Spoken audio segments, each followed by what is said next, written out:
That's it. That's the intro. I get this question a lot, and I definitely think it's time for me to kind of make a video on it. The question that I get is, how do I play so much squads? The big thing for me is knowing what I need to do for my squad. So firstly, I kind of want to establish how I communicate with my squad, as well as what I do for my squad to ensure that we have the best possible experience and the best possible outcome in the fights that we have. So to kind of start off, I want to start off by talking about communication.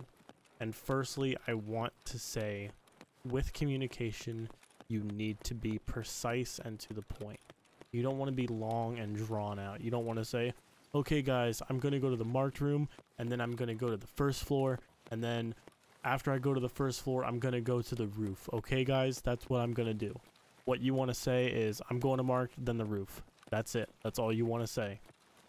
You know, if you spawned near Black Pawn as we did, me going to marked in your head should register as, okay, he's going to the marked room inside Black Pawn, and then he's going to the roof of Black Pawn, from the minuscule call out of, I'm going to marked, then the roof.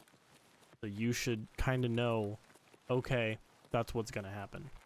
And the reason I call this out so fast is just in case communication needs to be made for a call out of a potential enemy that has spawned next to us or has become so close to us that we need to make sure that we're, you know, keeping comms to a minimum.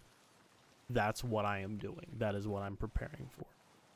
The second thing is you need to designate a team leader. And the team leader kind of has a few things that they take on as team lead. They're not very hard, but you definitely want to make sure that if you take on the responsibility as team leader, you continue that responsibility for the duration of the game that you are currently in. What the team leader has to essentially worry about is where his team is at all times and making decisions on where his or her team needs to go at any given time. So an example I like to give in the current situation is we have a teammate here saying, do you guys want to go to school? And I say, screw it, let's go. I call it within 2 seconds of him asking. We don't want to delay ourselves, because usually when you delay yourselves, and I'm pretty sure that you guys have had this experience, if you delay any options that you have any longer than 2 seconds, you potentially miss an opportunity that would have made your life a lot easier and a fight potentially a lot easier. So what I try and do is, if someone asks a question and I'm not team lead, I try and answer their question as fast as I can. If I am team lead, on the other hand, and I say, do you guys want to go to school? If I didn't say anything back to the team lead, I would make the decision to say, yes, we are going to school, everybody, let's go. And then that's what we would do. We would move as a one team, because when you don't have a team of people that are willing to go along with you, you're going to have people that are worried about doing something wrong. And when you worry about stuff and second guess yourself, that's even worse than taking an additional 2 seconds to answer a call of, do you want to go to school or not? So it's definitely a big thing. Now, what you'll kind of hear here is my teammate is telling me, hey, I am down in the tool room. So right about now, we start hearing shots. When I say the tool room, you guys should know there's a locked room in the bottom of school that you can unlock, and it has a whole bunch of toolboxes in it. So there are shots going on, and we hear them around this area. We might have just passed them, or we might have just gotten to them. I cannot hear the video in the background. But he then says that he is dead. So in my mind, the person that called out that they're dead is the one that was inside the tool room. So I jump down here, and I see my teammate, which I don't know is my teammate, in the tool room, and I say, hey, is that you in the tool room? And he says yes instantly. So that quick response tells me that he is ready and willing to, you know, let me know where he is, and that's really good, and that makes sure that he doesn't die. When he comes out of this window here, I let him know, hey, you're facing me, that is me, I killed an enemy behind you. And what this tells him is that, hey, you need to look behind you. So in a matter of 10 seconds, I've asked him where he is. If that is him, he has told me yes, came outside. I have told him he has spotted me and the enemy is behind him, so that now we have not killed each other, as well as made it so that he knows he needs to turn around and face the other way and look for additional enemies. In this instance, saw that he did not turn around. That's because we knew that there was only one enemy at this current time with this fight. So that was okay.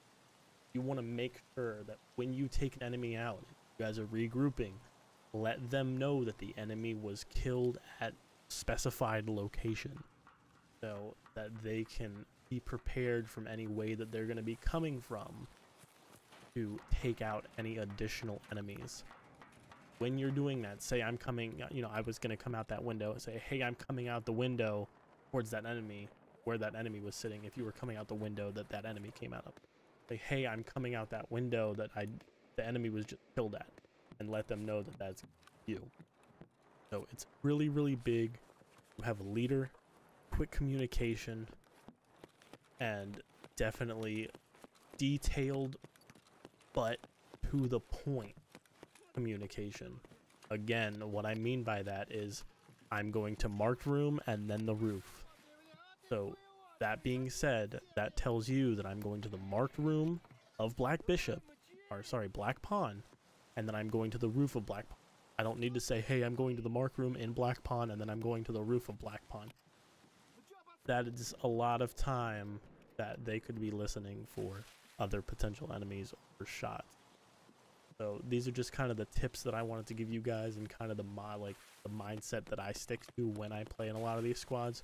And 99% of my games are in squads because I just enjoy the squad dynamic personally, and I have a 56% survival rating, and that's just, me being stupid 9 times out of 10, lollygagging around. But I have a great time playing squads. This is definitely the way that I've learned to play squads in the year and a half that I've been playing Tarkov, but I definitely wanted to make sure I had this information as well.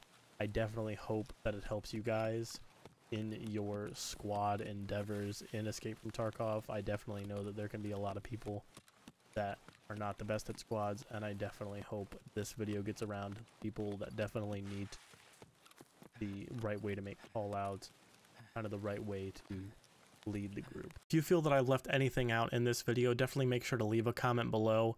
If you enjoyed the video, definitely make sure to leave a like. And if this is your 3rd or 4th time here, definitely make sure to hit that subscribe button if you've been enjoying the content.